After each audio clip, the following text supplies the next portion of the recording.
Assalamualaikum warahmatullahi wabarakatuh. Alhamdulillahirabbil alamin, puji syukur pada Allah Subhanahu wa taala dan terima kasih atas kerawaannya Bapak Ibu. Hari ini di jam pertama ini kami berempat, saya, Sudar, kemudian Pak Karsidi, Mas Jadmiko dan Mbak Ipana akan mengimbaskan budaya positif di sekolah kita. Ini adalah salah satu dari kewajiban kami dalam mengikuti program Guru Penggerak Angkatan ke-7. Secara bergantian kurang lebih 10 menit, dimulai dari Mbak Ipana, kemudian Pak Karsidi dan Mas Jadmiko dan saya akan menyampaikan materi budaya positif ini. Selama presentasi nanti kalau ada pertanyaan ditahan dulu, ditanyakan nanti di sesi akhir setelah semua presenter memaparkan. Itu ya Bapak Ibu ya. Oke. Terima kasih.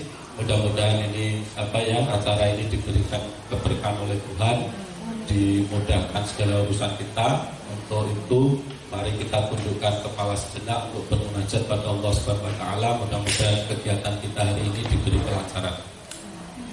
Berdoa dipersilakan.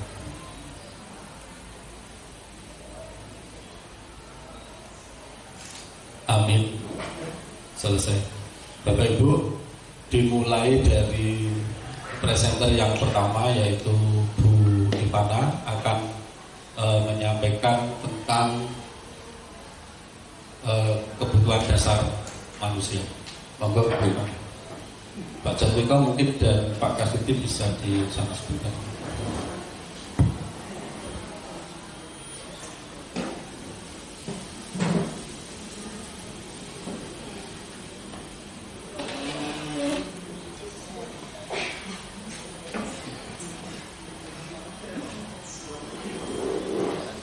Assalamualaikum warahmatullahi wabarakatuh. Damai sejahtera, Om Swastiastu, Namo Buddhaya, salam kebajikan bahagia.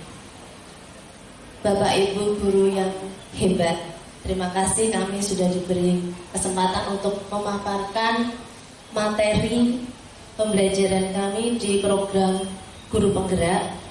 Di sini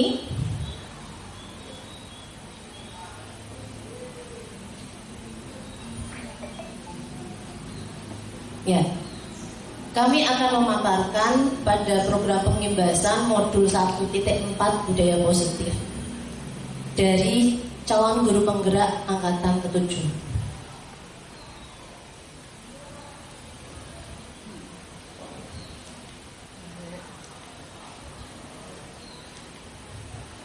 Agenda kita pada kesempatan ini, yang pertama pembukaan, yang kedua kebutuhan dasar peserta didik, peran guru penggerak, restitusi, dan kesimpulan. Bapak Ibu guru hebat, untuk membangun budaya sekolah yang positif dengan lingkungan aman dan mendukung peserta didik menjadi pribadi yang berdaya, seimbang, dan bahagia, salah satu upaya yang dilakukan guru adalah memahami kebutuhan dasar yang mendasari perilaku manusia. Ki Hajar Dewantara mengumpamakan sekolah sebagai sebuah ladang tempat persemaian bibit agar bibit bisa berkembang secara maksimal. Maka petani dapat memperbaiki kondisi tanah, memelihara bibit tanaman, memberi pupuk dan air, membasmi ulat-ulat dan jamur-jamur yang mengganggu hidup bibit tanaman dan sebagainya. Di sini sekolah diibaratkan sebagai tanah bercocok tanam, Bapak Ibu. Guru mengusahakan lingkungan yang menyenangkan, menjaga dan melindungi peserta didik dari hal-hal yang tidak baik. Karakter peserta didik akan tumbuh lebih baik sesuai dengan profil pelajar Pancasila.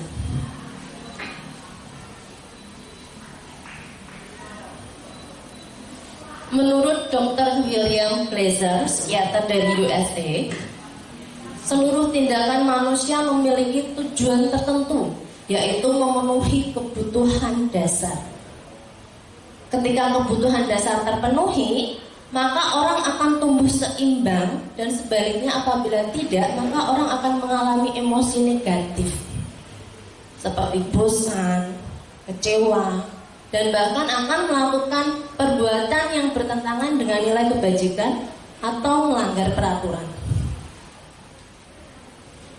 Nah, di sini terjadinya penyimpangan terhadap budaya positif atau norma kebajikan karena tidak terpenuhinya kebutuhan dasar manusia. Bapak Ibu, ini adalah 5 kebutuhan dasar manusia. Yang pertama yaitu kebutuhan bertahan hidup atau survival. Ini secara fisik, ya. Kemudian secara psikologi itu ada kebutuhan untuk merasa diterima, love belonging. Kebutuhan akan kebebasan atau freedom, kebutuhan akan kesenangan atau fun, dan yang terakhir adalah kebutuhan akan penguasaan atau power. Yang pertama Bapak Ibu, bertahan hidup atau survival. Kebutuhan ini bersifat fisiologis. Jadi kebutuhan bertahan hidup itu seperti kesehatan, rumah, makanan. Ketika anak didik kita sudah terpenuhi kebutuhan tersebut, maka mereka akan bahagia. Selanjutnya, yang kedua, cinta dan kasih sayang. Kebutuhan untuk merasa diterima. Kebutuhan secara psikologis ini kebutuhan mencintai dan memiliki, meliputi kebutuhan akan hubungan koneksi sosial. Di sini biasanya peserta didik belajar karena suka dengan gurunya. Itu aja, nggih. Bagi mereka teman sebaya sangat penting. Mereka juga suka bekerja dalam kelompok. Yang ketiga, penguasaan. Pengakuan atas kemampuan. Kebutuhan ini berhubungan dengan kekuatan untuk mencapai sesuatu, menjadi kompeten, terampil, diakui atas prestasi yang didengarkan, dan memiliki rasa harga diri.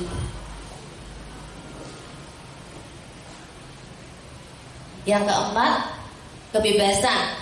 Kebutuhan akan pilihan. Kebutuhan untuk bebas adalah kebutuhan akan kemandirian, memiliki pilihan, dan mampu mengendalikan arah hidup seseorang. Peserta didik dengan kebutuhan kebebasan yang tinggi menginginkan pilihan. Mereka perlu banyak bergerak, suka mencoba hal yang baru, tidak terlalu terpengaruh orang lain, dan memiliki rasa harga diri. Dan yang terakhir, yaitu kebutuhan akan kesenangan, Bapak Ibu. Kebutuhan untuk mencari kebahagiaan, bermain, dan tertawa. Bayangkan, hidup tanpa kenikmatan apapun betapa menyedihkan, ya. Kalau kita nggak bahagia. Di sini Glaser menghubungkan kebutuhan akan kesenangan dengan belajar. Jadi belajar itu dengan senang. Saat mereka bermain, mereka mempelajari keterampilan hidup yang penting. peserta didik dengan kebutuhan dasar kesenangan yang tinggi biasanya menikmati apa yang mereka lakukan. Seperti itu. Bapak Ibu guru hebat, itu adalah 5 kebutuhan dasar manusia yang harus kita penuhi untuk anak didik kita. Jadi mari kita sebagai guru yang lebih baik memahami kebutuhan dasar peserta didik kita. Mari kita bimbing peserta didik agar menjadi berdaya seimbang dan bahagia. Mari tergerak, bergerak, dan menggerakkan. Itu aja dari saya, terima kasih. Wassalamualaikum warahmatullahi wabarakatuh. Waalaikumsalam warahmatullahi wabarakatuh. Bu Ivana, terima kasih, presentasinya luar biasa. Bapak Ibu, sambil menunggu presenter yang kedua akan dilakukan oleh Pak Karsidi ya, nanti tentang tentang 5 posisi kontrol. Ini sangat penting bagi kita Bapak Ibu, karena kami di program Guru Penggerak itu ternyata merenungi diri kita, merenungi kesalahan kita yang mungkin kita lakukan bertahun-tahun. Nanti Bapak Ibu silahkan disimak 5 posisi kontrol oleh guru, jenengan renungkan diri jenengan ada di mana, lebih dominan ada di mana. Nah, mudah-mudahan di 5 posisi kontrol itu kita bisa mencapai makom yang paling tinggi, yaitu di sebagai seorang manajer, karena itu adalah level yang paling tinggi di 5 posisi kontrol. Sudah siap Pak Kasdi?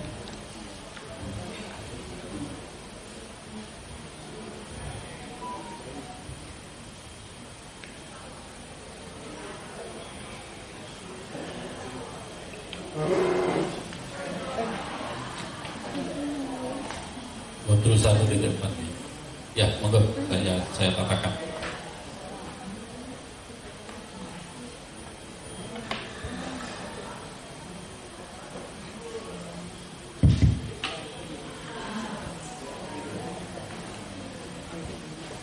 Bismillahirrahmanirrahim. Assalamualaikum warahmatullahi wabarakatuh. Bapak Ibu guru yang saya hormati dan juga saya banggakan, rekan-rekan semuanya. Alhamdulillahirrahmanirrahim, pada kesempatan kali ini kita bisa berkumpul dalam rangka pengimbasan apa yang sudah kami lakukan sebagai CGB Angkatan 7 Kabupaten Demak. Dalam hal ini saya, Karsidi, akan memaparkan terkait dengan peran guru atau 5 posisi kontrol.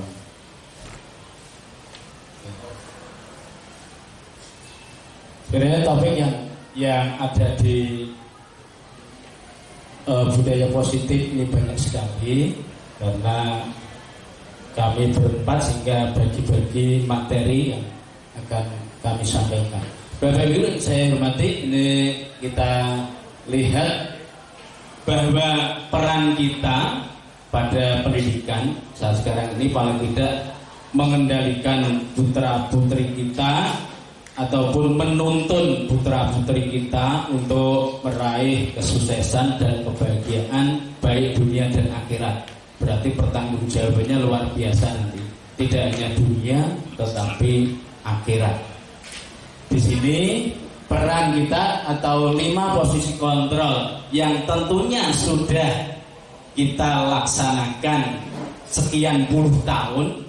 Nanti kita akan merefleksi diri, kita pada posisi mana, atau kata Pak Sudar tadi, kita merenungi apa yang sudah kita laksanakan atau kita lakukan, sehingga nanti ada semacam kata bahasanya Pak Sudar itu taubat nasuhah.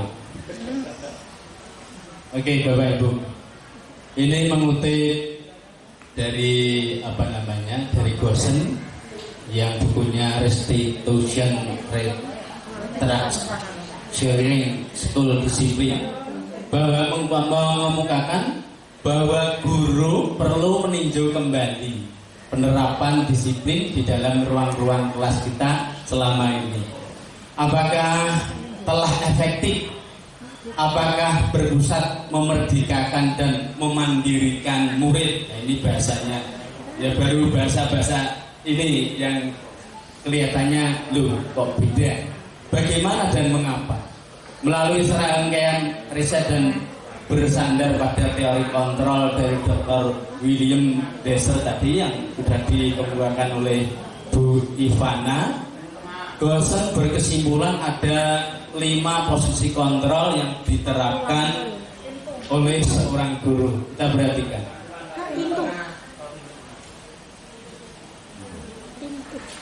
Kira-kira posisi kontrol ini kita pada posisi apa ya, Bapak Ibu ya? Sebagai oke, tepuk tangan untuk Bu Andi. Kok tepuk tangannya kok sepi, tepuk tangan. Penghukum. Saya yakin kita sudah pernah melakukan. Gitu. Dulah berarti aku ya waktu dosa. Kemudian yang kedua, kira-kira apa ya? Kira-kira apa Bapak Ibu? Monggo. Aduh.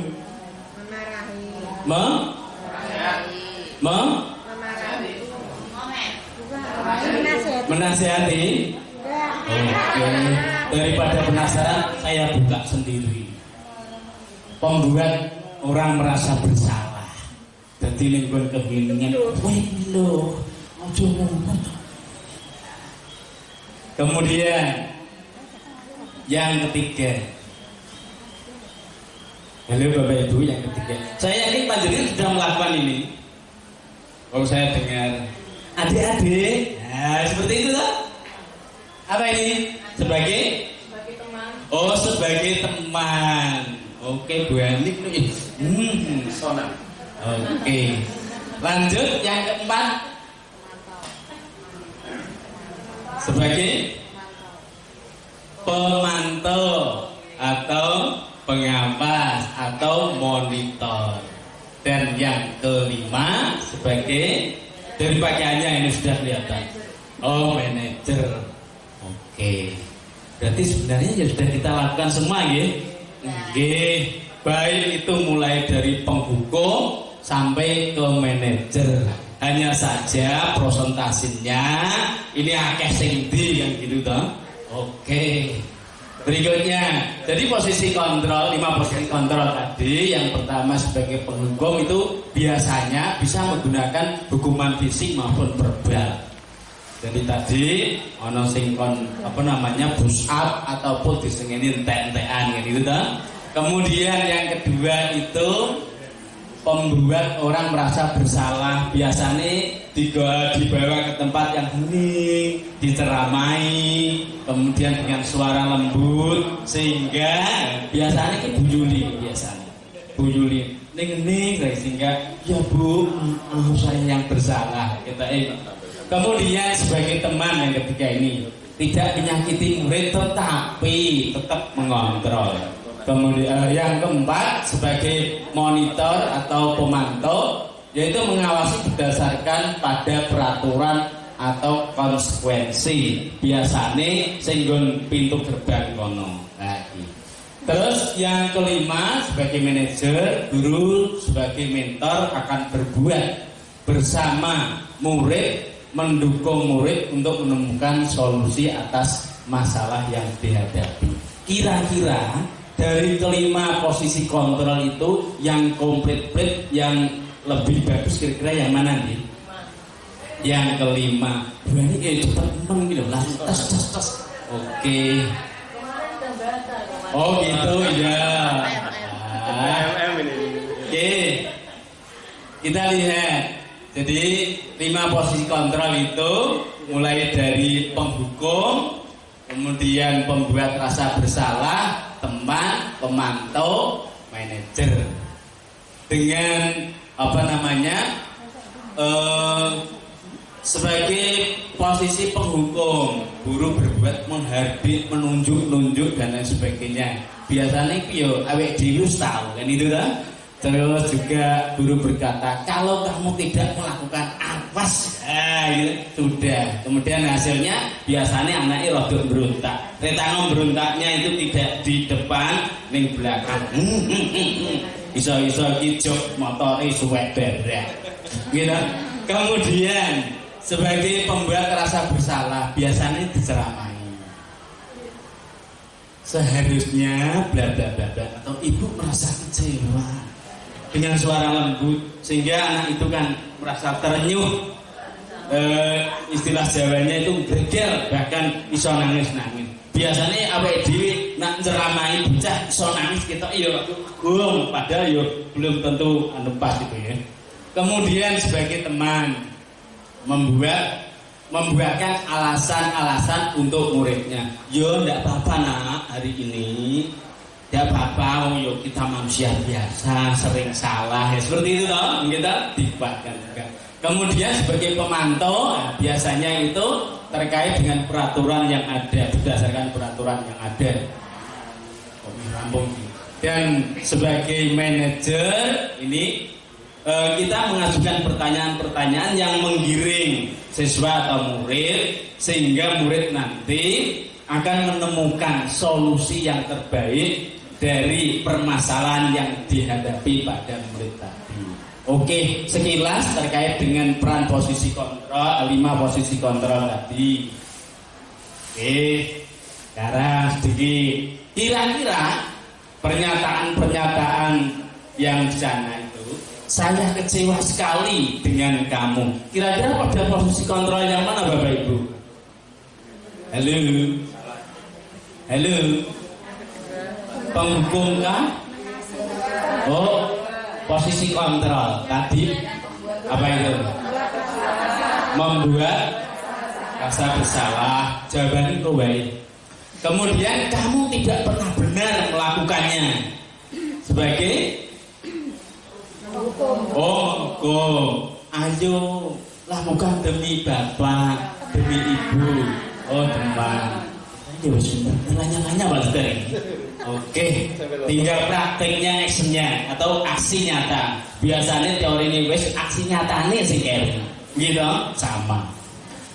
Apakah kamu mau mendapatkan stiker bintang hari ini? Biasanya kan dikasih penghargaan. Stiker bintang kan penghargaan loh. Ini yang mana? Halo, ya? Halo, ya? Pemantau. Iya nanti buka kunci ini baik. Rata langsung. Kemudian bagaimana kamu bisa menyelesaikan? Bagaimana kamu bisa menyelesaikan masalah ini? Manajer kata Bu Ratna. Kemudian kamu selalu yang paling terakhir. Kowe meneh terus. Nung sewu ya buat iki. Koyo pas to Pak? Yang Oke, berarti saya kecewa sekali dengan kamu, pembuat orang merasa bersalah. Kamu tidak pernah benar melakukannya. Penghukum, ayolah teman, apakah kamu mendapatkan stiker? Itu pemantau yang bagaimana kamu bisa menyelesaikan masalah ini, manajer, dan kamu selalu yang paling terakhir tadi sebagai penghukum. Kiranya saya sudah 10 menit Pak Sudar. Jadi yo akeh meh omong, tapi kelihatannya sampai di sini dulu. Terima kasih atas perhatiannya. Tepuk tangan untuk kita semua. Assalamualaikum warahmatullahi wabarakatuh. Waalaikumsalam warahmatullahi wabarakatuh. Alhamdulillah. Matur Pak Kasiti, itu tadi Bapak Ibu tidak usah diucapkan, direnungi mawon jenengan ada di posisi yang mana. Barangkali kelima-limanya ini yang kelima-limanya sudah jenengan lakukan, tetapi yang lebih dominan yang mana pasti itu ya Pak Guru. Oke, berikutnya yang akan melakukan presentasi adalah Mas Jatmiko. Ini akan menyampaikan tema tentang restitusi Bapak Ibu. Bila mana sebuah pelanggaran norma itu sudah terjadi, what's next? Itu kuncinya dengan restitusi. Ya, jadi kuncinya dengan restitusi. yang akan disampaikan oleh Mas Jatmiko Putro. Monggo Mas.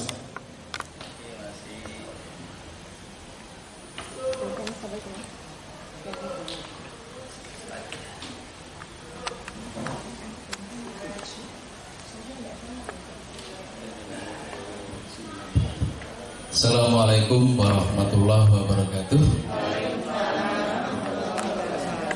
Selamat pagi Bapak Ibu guru yang hebat dan semoga bahagia hari ini.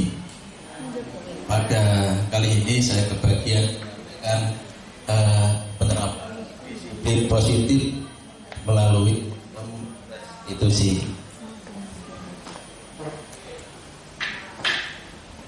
Pada sistem ini, jujur saya baru menemukan di guru penggerak Bapak Ibu. Di mata kuliah nggak ada. Betul, ini ilmu baru yang baru saya temukan dan sama saya mencoba untuk mempelajari dan kita belajar bersama di sini. Ini adalah inti dari kedua atau sebelumnya materi yang telah disampaikan Bu Ivana dan Pak Kartiti. Ini adalah aplikasinya, penerapannya dengan restitusi. Penerapan disiplin positif dengan restitusi. Sebelumnya anak itu kalau mendengar kata disiplin itu takut. Disiplin itu biasanya berkaitan dengan hukuman, dengan peraturan, ketertiban dan sebagainya. Mereka merasa takut. Mereka menjalankan disiplin hanya untuk menghindari hukuman. Mereka tidak nyaman dengan disiplin, tidak bahagia, tidak nyaman. Coba dengan survei nanti di kelas disuruh memilih nilai-nilai itu disiplin, jujur, macam-macam itu disiplin itu kalian dihindari, takut karena mereka memang tidak merasa nyaman. Lanjut Pak. Sekarang penerapan dari disiplin tapi yang positif itu melalui restitusi.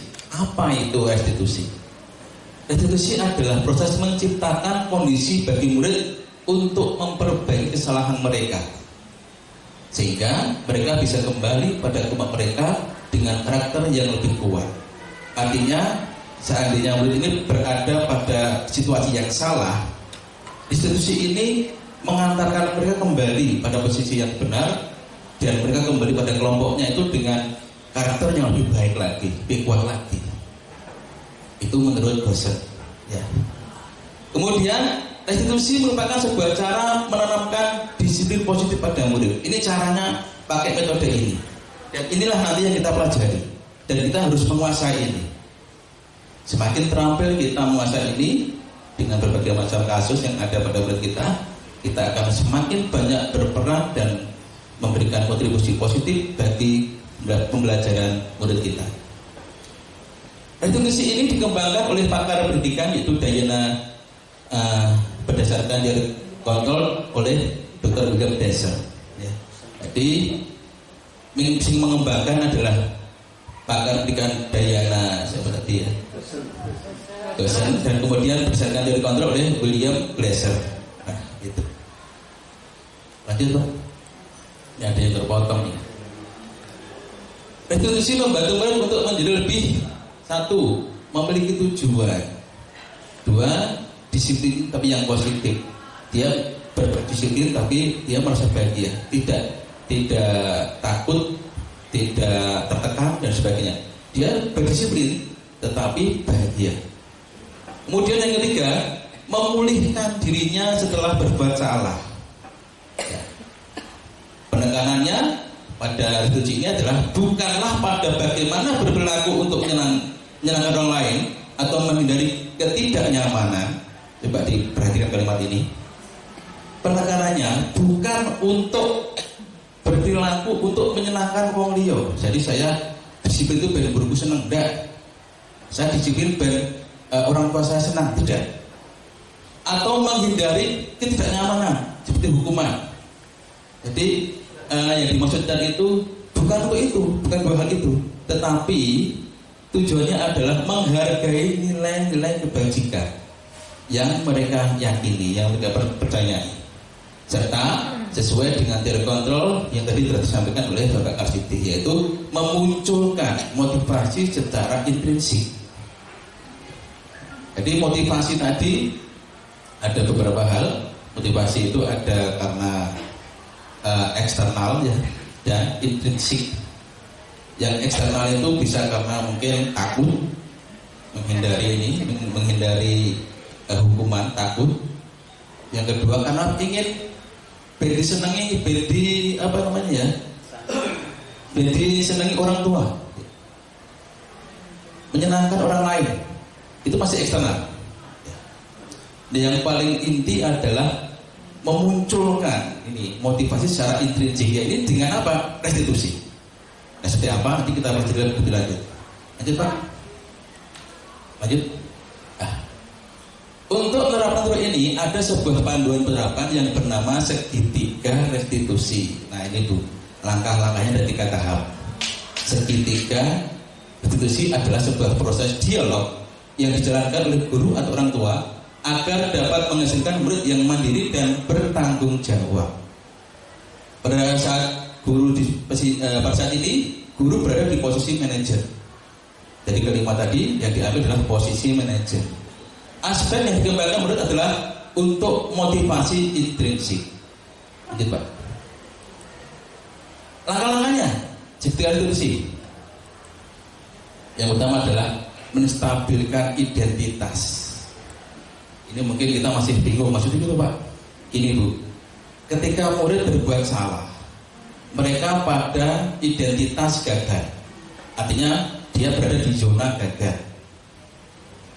Ini bagaimana caranya kita mengangkat dia dari zona gagal menjadi zona sukses. Ya. Pertama itu menstabilkan itu, dari gagal kita stabilkan dulu. Kan dia gagal kan, ya merasa hancur, dia merasa salah, merasa pokoknya sesuatu yang buruk pada dirinya, negatif.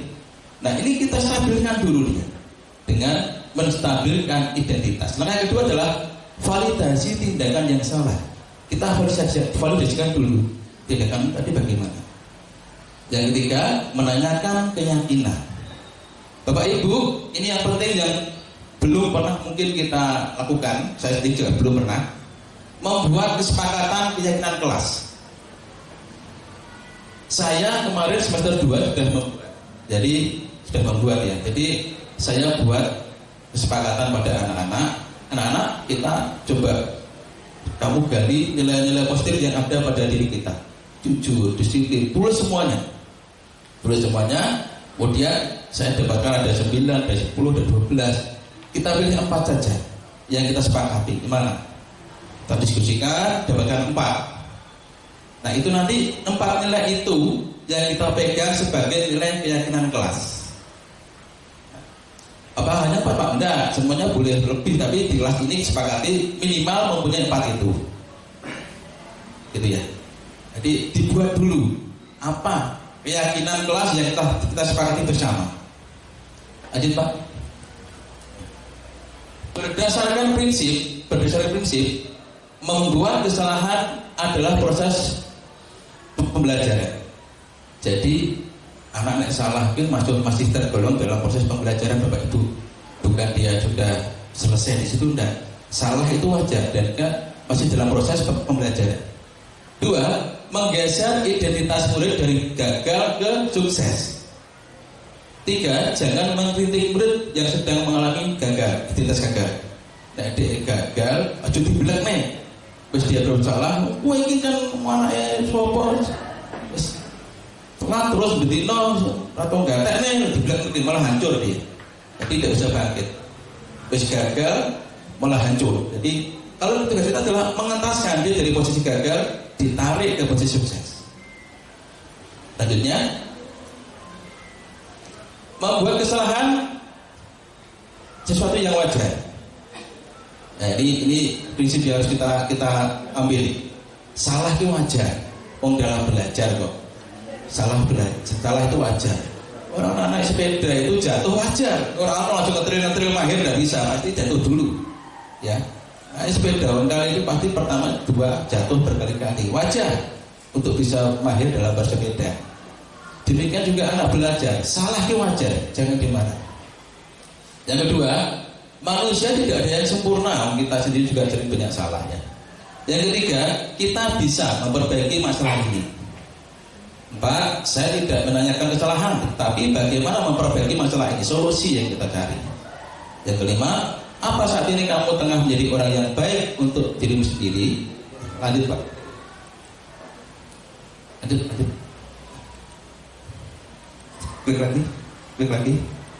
Nah, ini yang tadi adalah untuk menstabilkan masalah. Ini yang kedua, validasi tindakan yang salah. Prinsipnya adalah pada langkah kedua ini, setiap perilaku berupaya memenuhi suatu kebutuhan tertentu. Tadi sampaikan Bu Ivana bahwa anak berbuat salah itu pasti dia dalam rangka memenuhi kebutuhan tertentu. Bukan salah, tapi memang dia ingin kebutuhan tertentu. Misal seperti ini, kalau anak membuli, seorang cowok membuli anak cewek, membuli, merendahkan, kasar pada seorang wanita, berarti kita tandai bahwa anak itu butuh kasih sayang orang tua, terutama ibu. Nah itu psikologis semacam itu kita harus banyak belajar. Yang kedua, guru akan menggeser dari pemikiran stimulus respon menjadi proaktif. Nanti kita lebih paham, lebih dalam lagi tentang stimulus respon ya. Yang ketiga, mengenali dan mengakui kebutuhan murid ini akan memperbaiki hubungan dengan murid. Jadi kalau kita bisa mengenali, oh bocah ini ternyata salah, berarti posisinya dia butuh ini, butuh kasih sayang, butuh kebebasan, butuh apa lagi. Nah ini kalau kita sudah bisa mengenal, kemudian kita mengetahui, maka kita akan ada hubungan yang baik dengan anak. Betul-betul kita hubungannya baik. Yang keempat, pernyataan disampaikan dengan ada yang suara yang tidak menghakimi atau memojokkan. Di datar saja, lembut saja, tidak jangan ini wes kodrate ngono goro-goro junasi mana ke teman tinti. Bukan seperti itu. Berikutnya, pernyataan yang bisa diajukan. Kamu bisa saja bertindak lebih gegabah lagi dari ini. 2, kamu bukan melakukannya tanpa alasan tertentu. 3, kamu melakukannya karena mempertahankan sesuatu yang penting bagimu. 4, mungkin kamu bisa mempelajari suatu perilaku baru yang belum efektif. Bersedia kamu mempelajarinya. Lanjutnya Pak, langkah yang ketiga lagi. Nah ini langkah menanyakan keyakinan. Berdasarkan prinsip yaitu teori kontrol, mengatakan bahwa kita termotivasi secara intrinsik. Yang kedua, saat perilaku telah divalidasi dan identitas siswa telah stabil, maka murid telah siap mengaitkan keyakinan dengan tindakan yang salah. 4, ajukan pertanyaan. Seperti keluarga atau kelas, apa yang kita yakini? 2, dan apa yang kita telah sepakati? 3, seperti apa gambaran sebuah kelas yang ideal menurut kamu? Dan 4, kamu ingin menjadi seorang seperti apa? Mungkin kita masih belum paham dengan ini ya, masih berambiangan. Lanjut Pak. Hal yang perlu diperhatikan yaitu terlalu kecil misalnya. Maaf, restitusi ini dilakukan hanya untuk masalah-masalah yang besar atau yang berat ya, terlambat dan sebagainya bisa dilakukan itu. Tapi kalau hal-hal kecil, misalkan dia lagi ngobrol sama temannya sebentar, itu cukup diingatkan saja dengan mengembalikan kepada keyakinan yang telah diyakini. Lanjut, ini akan saya sampaikan video aplikasi penerapan ini yang sudah saya buat kemarin. Mudah-mudahan bisa berhasil. Ya, klik. Pemirsa, berikut adalah penerapan dari segi selamat menyaksikan.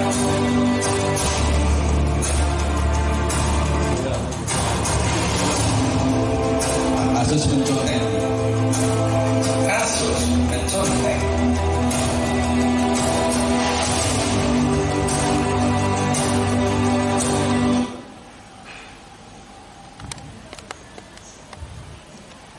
Ini si perempuan ya mengambil contekan dari bawah.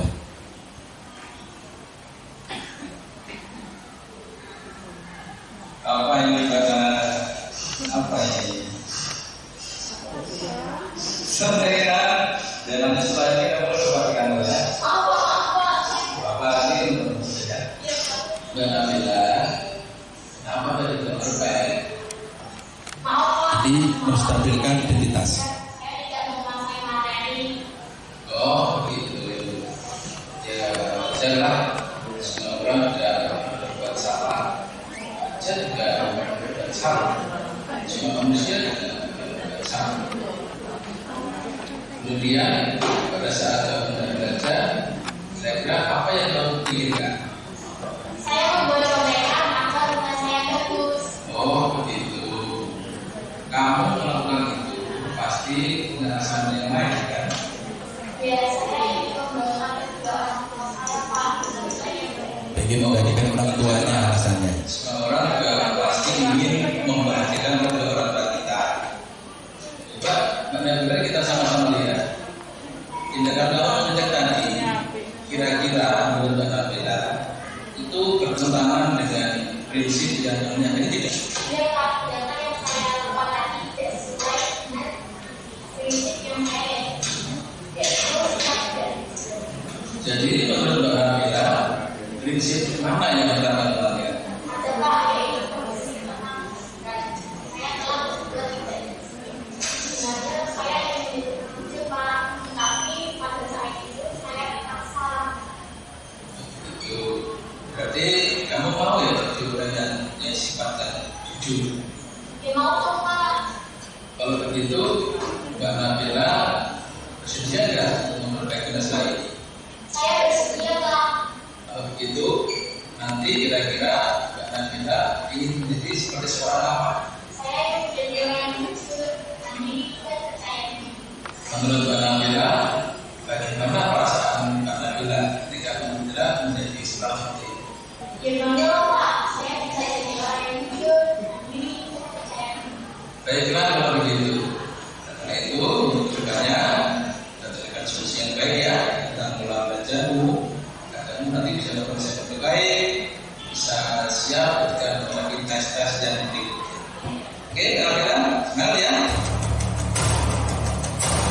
Demikian salam bahagia. Ya, demikian praktek. Namun tidak semudah itu karena yang itu masih kita kondisikan ya.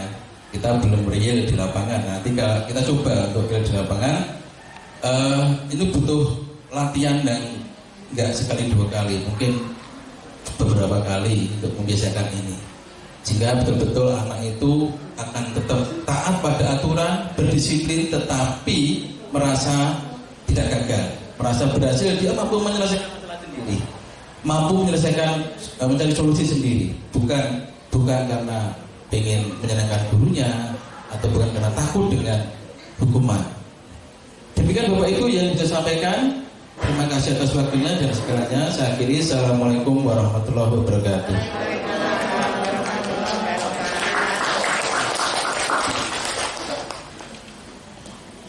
Waalaikumsalam warahmatullahi wabarakatuh. Terima kasih Mas Jarmito, luar biasa tentang konsep restitusinya. Saya dulu ngertinya restitusi itu narik teror Bapak Ibu. Itu restitusi. Oke Bapak Ibu, itu giliran saya yang akan memaparkan presentasi berikutnya. Tadi saya akan menyimpulkan dari ketiganya Bapak Ibu ya. Jadi kan ada filosofinya KHD, kemudian ada budaya sekolahnya dari Bu Ripana, ada posisi kontrolnya Pak Kasugi, dan ada restitusinya Pak Jarmito. Jadi saya akan mencoba mengambilkan benang merahnya kenapa seperti itu. Seperti di depan Bapak Ibu sudah disampaikan Pak Kasugi, materinya itu luar biasa banyak. Tetapi karena keterbatasan waktu, kita mengambil poin-poin yang penting saja untuk disampaikan kepada Bapak Ibu semua. Oke Bapak Ibu, ini kita berempat ya dengan budaya positifnya dari CGP yang angkatan 7 yang ada di sekolah kita akan menyampaikan ini. Saya akan mulai Bapak Ibu dari filosofi pendidikan Ki Hajar Dewantara. Kurikulum baru kita ini Bapak Ibu itu sebetulnya esensinya itu diambilkan dari filosofi tokoh besar yang kita miliki, yaitu Ki Hajar Dewantara.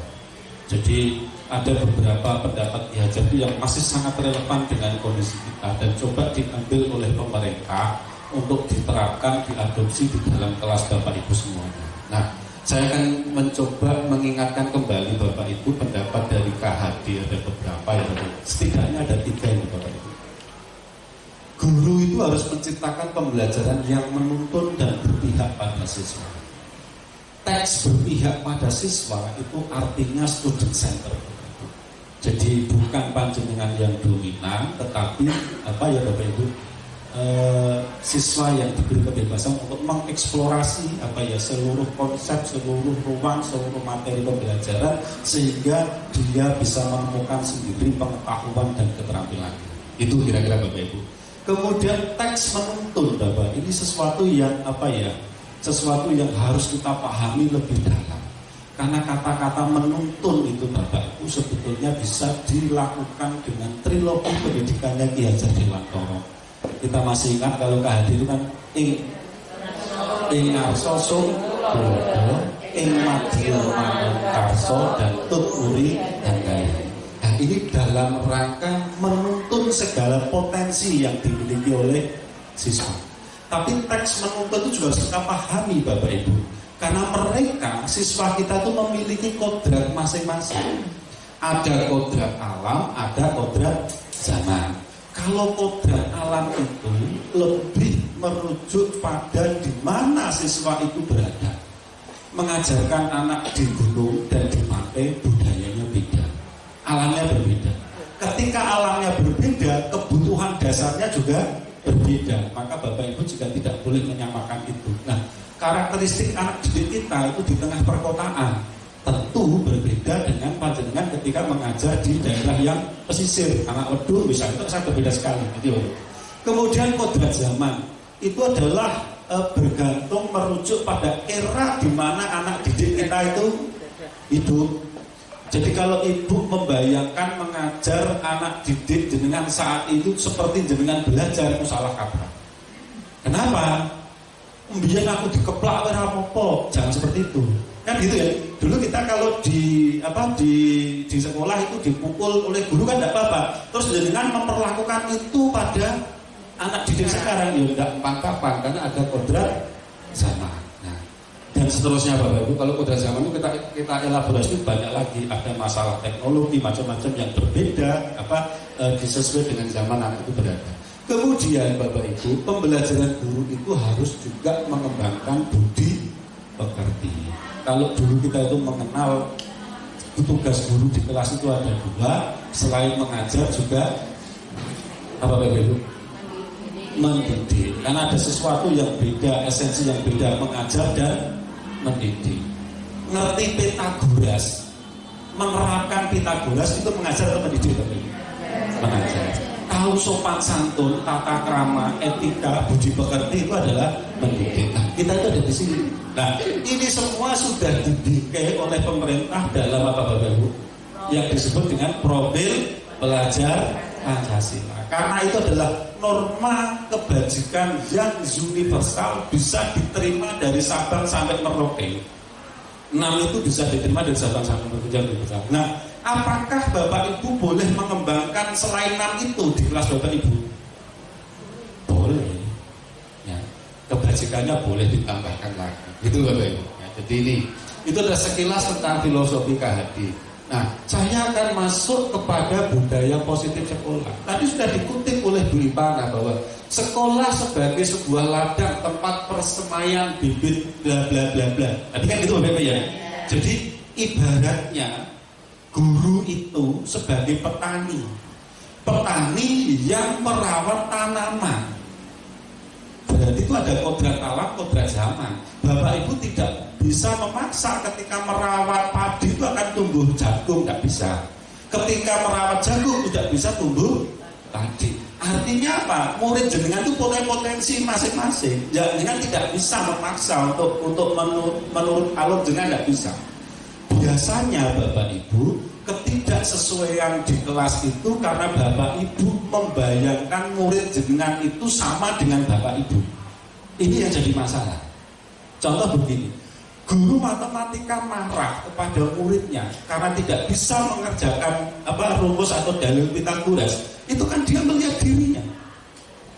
Soal ngono wae kok orang iso.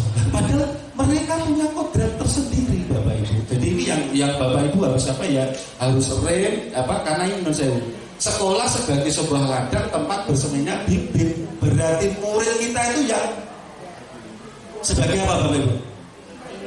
Bibitnya, tanamannya. Lah jenengan itu sebagai petaninya. Sekolah itu sebagai ladangnya. Nah, kalau sekolah itu sebagai ladangnya, maka semua yang ada di sekolah ini wajib menjaga bibit ini agar tumbuh sesuai kodratnya tadi. Itu Bapak Ibu. Nah, ketika bibit ini agar tumbuh sebagai kodratnya tadi, tentu kita harus menjaga. Nah, menjaganya apa? Dengan peraturan, dengan norma. Karena apa Bapak Ibu? Sesuai perjalanan waktu pasti ada ketidaksesuaian. Maka di sekolah kita itu ada tertib, ada macam-macam gitu Bapak Ibu. Nah, nanti menegakkan tata tertib itu tadi sudah disampaikan oleh Pak Kasidi dan nanti akan saya sampaikan ya Bapak Ibu. Nah, untuk menjaga bibit tadi Bapak Ibu, karena sekolah kita sebagai ladang, maka seyogyanya kita membangun budaya positif. Nah, budaya positif itu apa ini Bapak Ibu? Diibaratkan tempat bercocok tanam, kita sebagai petani menjaga merawat tanaman itu, yang kita rawat kita jaga adalah murid kita. Kemudian lingkungan yang nyaman itu akan membuat siswa berkembang sesuai dengan kodrat tadi yang kita harapkan, profil pelajar Pancasila. Nah ini Bapak Ibu, lingkungan yang nyaman agar karakternya berkembang sesuai dengan profil pelajar Pancasila. Maka di sekolah ini ada tata krama, ada aturannya, ada normanya Bapak Ibu. Kalau tadi sudah disinggung oleh Mas Jatmiko sudah membuat keyakinan kelas atau kesepakatan kelas. Ada 4 tadi ya Mas ya? Ada 4. Ibu bapak boleh membuat kesepakatan yang lain. Karena keyakinan itu norma baik itu ada yang keyakinan sekolah, ada keyakinan kelas.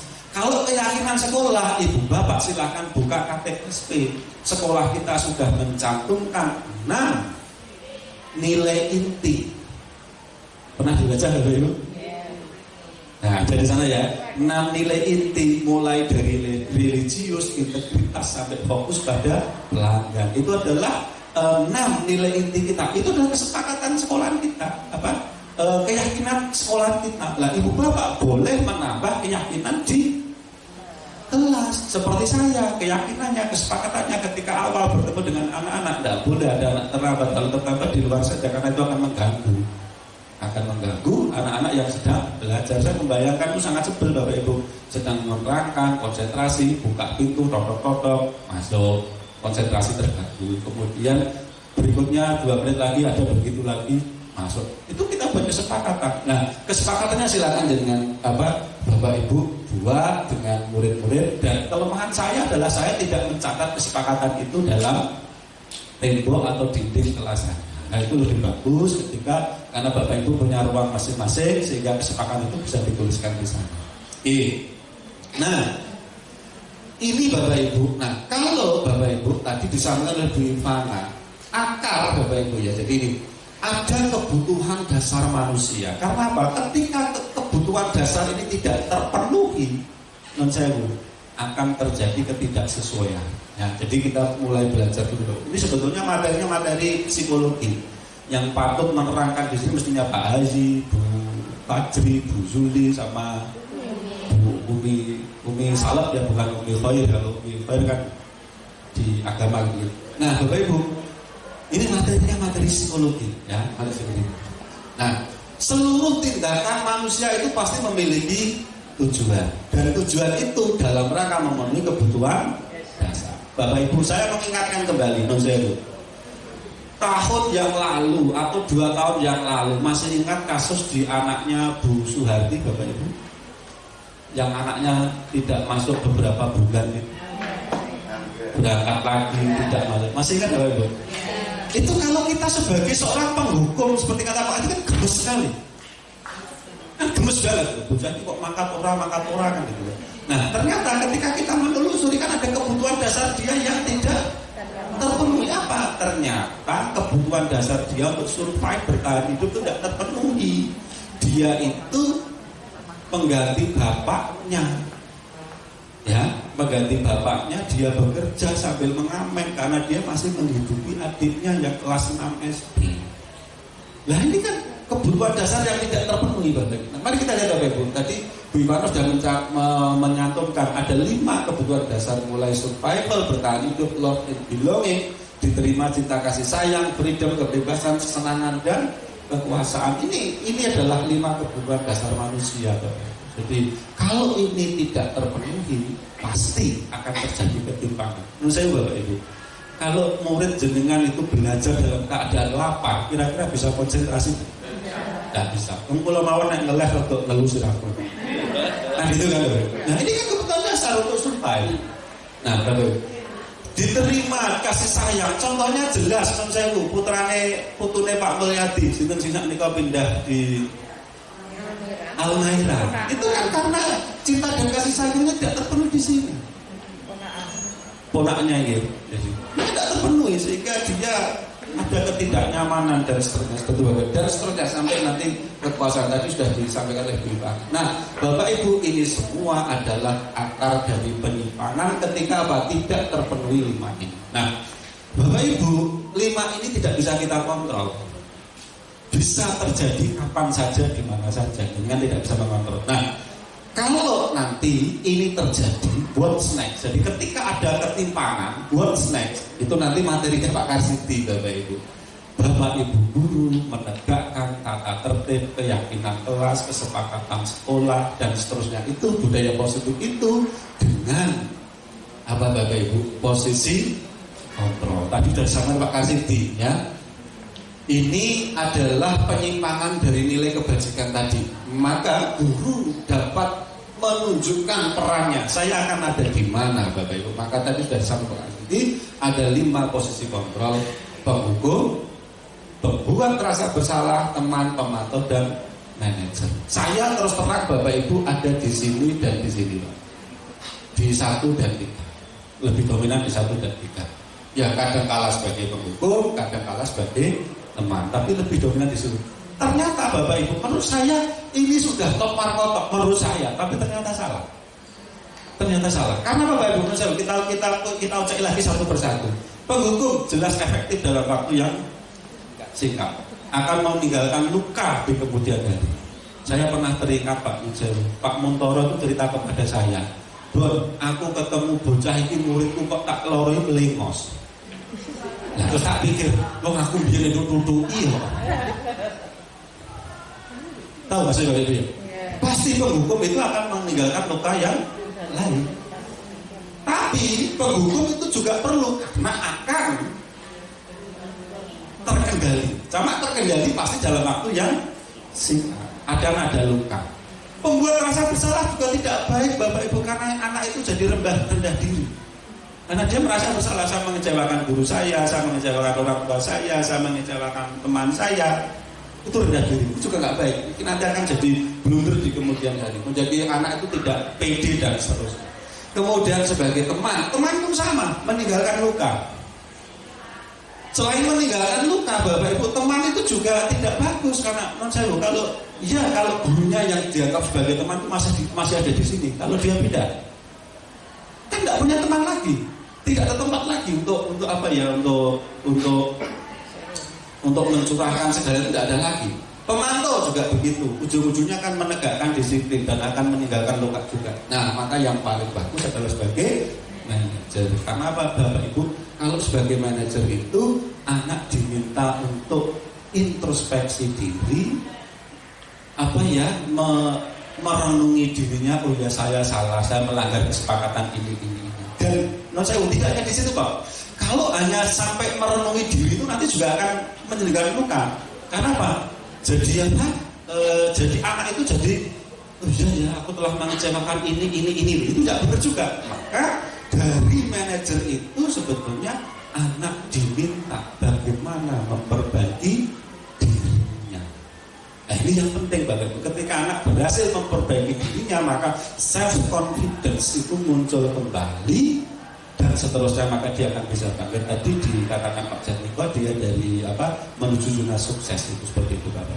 Mungkin Bapak Ibu itu ya, jadi posisi kontrol. Kita ada di mana? Saya pesan sama teman-teman yang di STP 2K.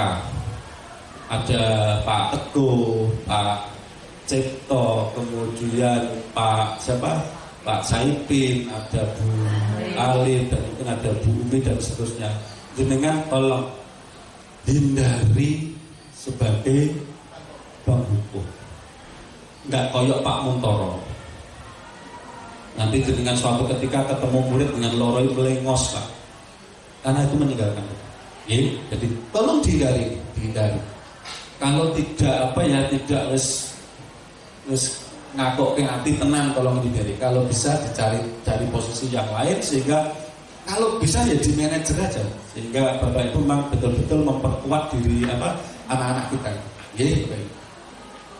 Jadi non sewu Pak, jadi kita Pak non sewu ini itu ya janjane iki aku nek ndelok ning sekolah nek dhewe ketok dari komentar bocah ketika ada survei kepuasan pelanggan. Gitu deh. Maka dibaca dulu. Ketok banget itu memberikan, seperti itu. Kemudian Bapak Ibu, ini posisi kontrol, saya akan masuk pada yang terakhir. Nah Bapak Ibu, ketika sudah terjadi ketidaksesuaian, kesalahan itu, maka peran kita ini memperbaiki kesalahan mereka agar dapat kembali pada kelompoknya dengan pribadi yang lebih kuat.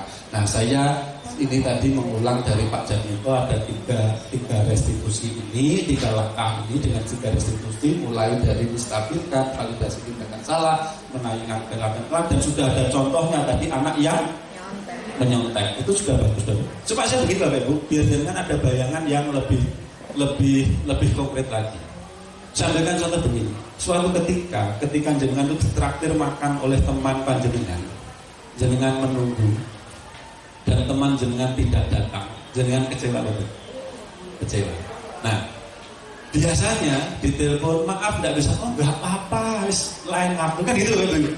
Kalimat nggak apa-apa itu sebetulnya bagi orang Jawa lumrah, tapi dari sisi restitusi membuat luka di hati teman tadi. Kenapa? Saya telah mengecewakan sahabat saya karena saya janji mengajak makan, tidak bisa. Tapi Bapak Ibu, nanti ketika teman jenengan itu menawarkan lain waktu saya ajak makan ya, tolong jenengan, oke, siap kita berangkat. Karena itu apa? Dia akan menebus kesalahannya. Dia akan kembali dari tadi zona orang loser menjadi zona orang yang sukses. Kira-kira itu Bapak Ibu. Maka sebetulnya inti dari restitusi ini adalah mengembalikan anak didik kita yang gagal. Dia bisa bangkit kembali, dan itu bukan dari bantuan orang lain. Orang lain itu hanya menunjukkan, manajernya itu hanya menunjukkan, tetapi tindakan yang dia lakukan itu murni dari dalam dirinya, dari kesadaran. Kira-kira itu Bapak Ibu dari kami berempat. Terima kasih. Saya kira assalamualaikum warahmatullahi wabarakatuh. Kalau ada pertanyaan nanti kita berempat yang akan menjawab. Monggo kita mulai sesi pertanyaan.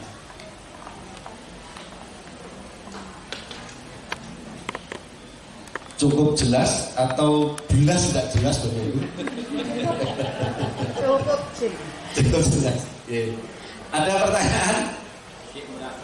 Monggo Bu Nur Hamidah. Baik.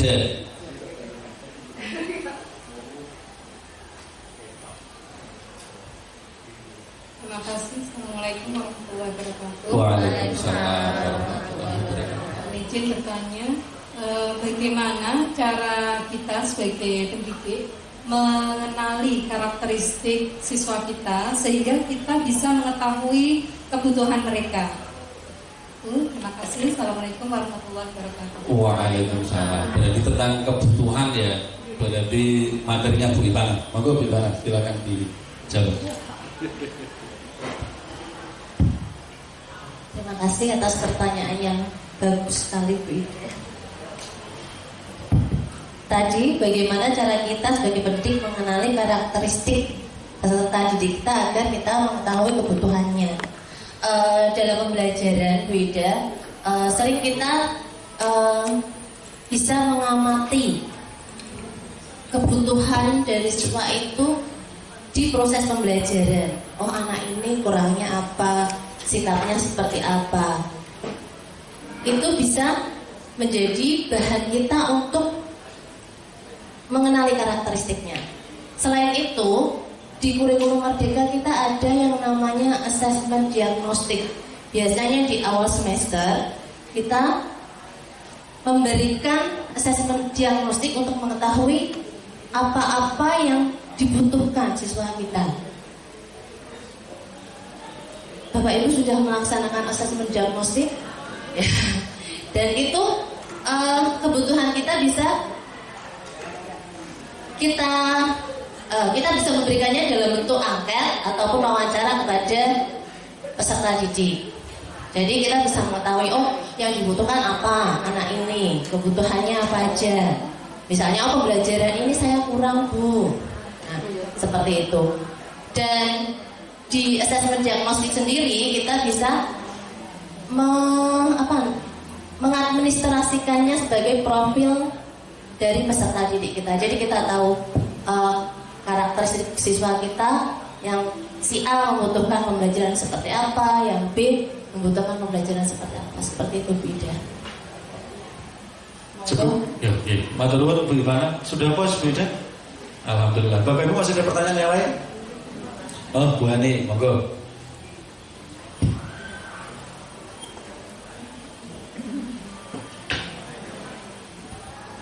Terima kasih waktu yang diberikan berkaitan dengan restitusi yang disampaikan oleh Pak Jati.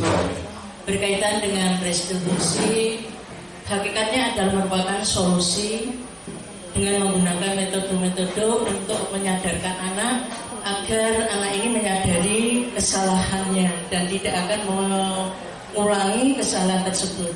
Prinsipnya, jika kita menjumpai peserta didik yang sudah kita ingatkan beberapa kali berkaitan dengan kesalahan yang mereka lakukan, dengan adanya 5 kontrol tadi sudah diterapkan, tetapi anak ini masih memiliki sifat yang bisa dikatakan mengulang dan mengulang kesalahannya. Terus tindakan apa yang kita lakukan, Pak? Terima kasih. Terima kasih, Bu Hani. Seperti itu akan mungkin terjadi, ya. Pasti akan mungkin terjadi. Sudah direstitusi berkali-kali, tetapi masih saja dia melanggar. Kita harus kembali kepada prinsip dasar yang disampaikan oleh Pak Marsidi, Bu Ivana tadi, ya, bahwa anak itu berbuat salah itu dalam rangka memenuhi kebutuhannya.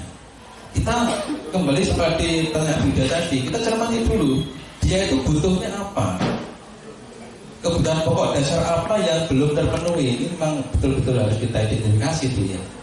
Ya, istilahnya coaching itu pendampingan yang lebih intens, didampingi lebih intens, Bu. Jadi kita analisis kembali, dia sebenarnya itu diulang-ulang itu kembali ke belakang, kebutuhan apa yang belum dia penuhi. Nah, dari situ kita coba untuk mencarikan solusinya. Oh, ternyata anak ini kebutuhannya adalah seorang anak yatim yang tidak ada sosok ayah di situ, ya. Kita carikan solusinya. Tindakan bukan begitu maksudnya. Kita ganti kasih sayang itu dengan kita mungkin lebih dekat dengan dia, memperhatikan dia lebih intens. Itu sehingga seolah-olah dia itu terpenuhi, meskipun nggak maksimal, tapi yang menjadi kebutuhan itu bisa terpenuhi, minimal mendekati terpenuhi. Setelah terpenuhi, coba lagi, saya yakin di suatu saat dia akan bisa beralih dari posisi yang salah tadi, gagal tadi, menjadi, ya, 3 langkah itu harus dipenuhi. Tadi ada saya sampaikan, setiap langkahnya apa yang kita harus tanyakan, harus kita sampaikan, itu kan perlangkahnya ada. Perlangkahnya. Mengatain Ibu? Suhun Pak Jatmiko. Sampun ya Bapak Ibu, masih ada yang lain? Tidak ada, Bapak Ibu, kami berempat mengucapkan terima kasih semua atas keparahannya. Saya akhiri, Assalamualaikum warahmatullahi wabarakatuh. Bapak Ibu, setelah ini langsung masuk jam pertama nih.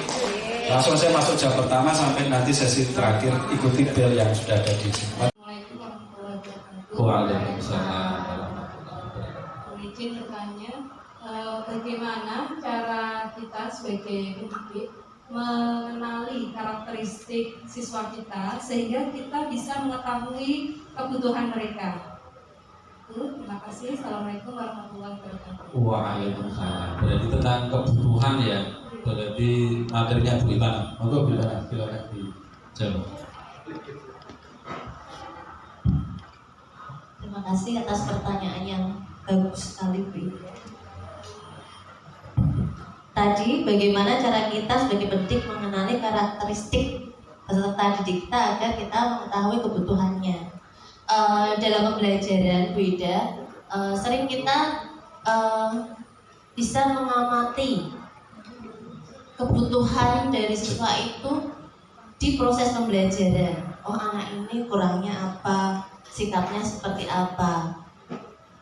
Itu bisa menjadi bahan kita untuk mengenali karakteristiknya. Selain itu, di kurikulum Merdeka kita ada yang namanya asesmen diagnostik. Biasanya di awal semester kita memberikan asesmen diagnostik untuk mengetahui apa-apa yang dibutuhkan siswa kita. Bapak Ibu sudah melaksanakan asesmen diagnostik, dan itu kebutuhan kita bisa kita bisa memberikannya dalam bentuk angket ataupun wawancara kepada peserta didik. Jadi kita bisa mengetahui, oh yang dibutuhkan apa anak ini, kebutuhannya apa aja. Misalnya, oh pembelajaran ini saya kurang, Bu. Nah, seperti itu. Dan di asesmen diagnostik sendiri kita bisa mengadministrasikannya sebagai profil dari peserta didik kita. Jadi kita tahu karakteristik siswa kita, yang si A membutuhkan pembelajaran seperti apa, yang B membutuhkan pembelajaran seperti apa, seperti itu beda. Cukup? Ya. Matur nuwun Bu Ivana. Sudah puas Bu Ida? Alhamdulillah. Bapak Ibu masih ada pertanyaan yang lain? Oh, Bu Ani, monggo.